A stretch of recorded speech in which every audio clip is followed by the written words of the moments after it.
My name is Brunner 1.0, and I am the certified original and the bona fide money, and you can't teach that. And this is my Wrestlemania reaction.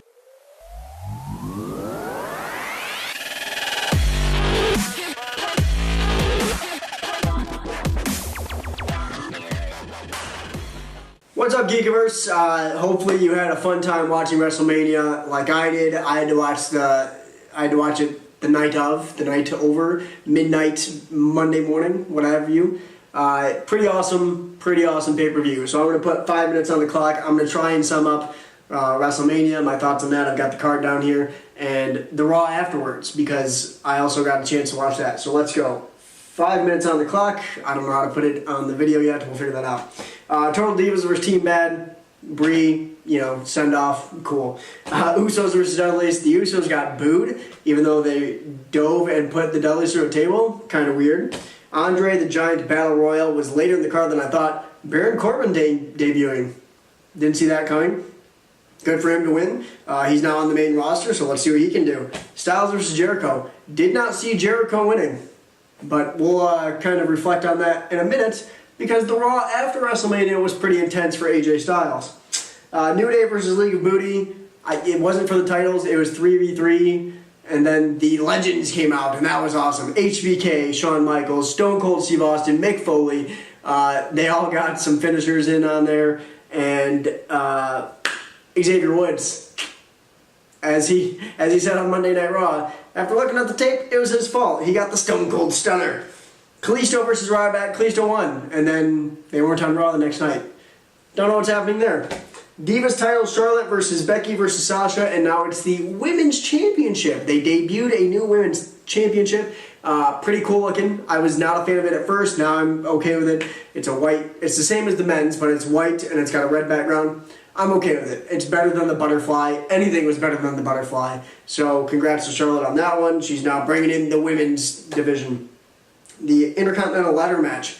What? Zack Ryder? Who saw that coming? No one. Literally no one saw Zack Ryder winning this.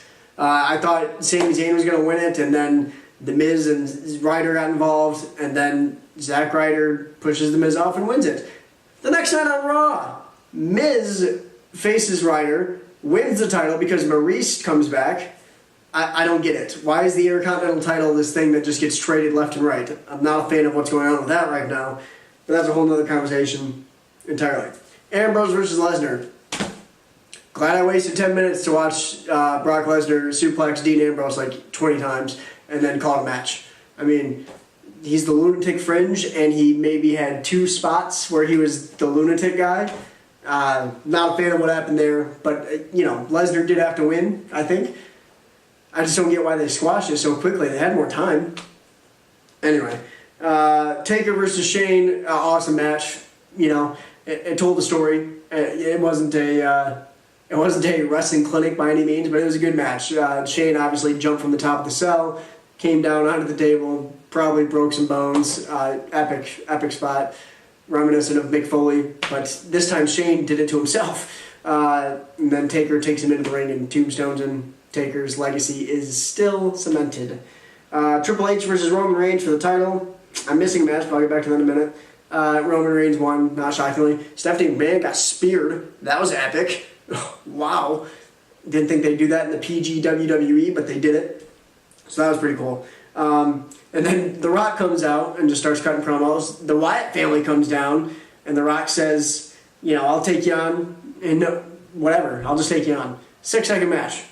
He rock bottoms Eric Rowan, 6-second match, history made. You're welcome, Daniel Bryan. You're no longer the shortest match in history. Or the 18-second guy, whatever. And then John Cena makes a rare appearance and just gives an AA to, I think it was Rowan. Cool. I mean, that was awesome just to have those guys back and give it a WrestleMania moment, so that was awesome.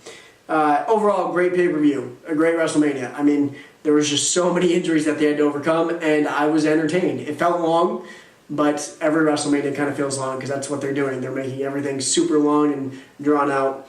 So it was not a short pay-per-view where you could just sit and watch it like the normal ones. Like, you had to take a chunk out of your day. The Raw afterwards. How much time do I have? 48 seconds. The Raw afterwards. Epic.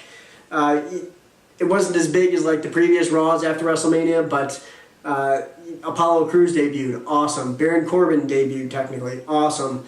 Cesaro came back. Awesome. And they did a fatal 4-way for the #1 contender spot. AJ Styles won it over Jericho, Cesaro, and Kevin Owens.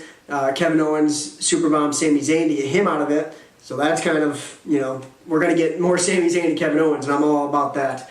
I'm trying to think what else happened. Enzo and Cass debuted, and Enzo Amore is just a master on the mic. It was awesome. He was ripping the Dudley Boys, so we'll get that dynamic going for a little bit. And there's just a lot of different ways they could go right now. Here we go. There's my 5 minutes. To wrap it up, Roman Reigns kind of turned heel, so that's good. I think they're going to start just making him the cocky Samoan, which will be great. AJ Styles going after the title. Probably not going to win it, but it's cool to have him there. Enzo and Cass debuted.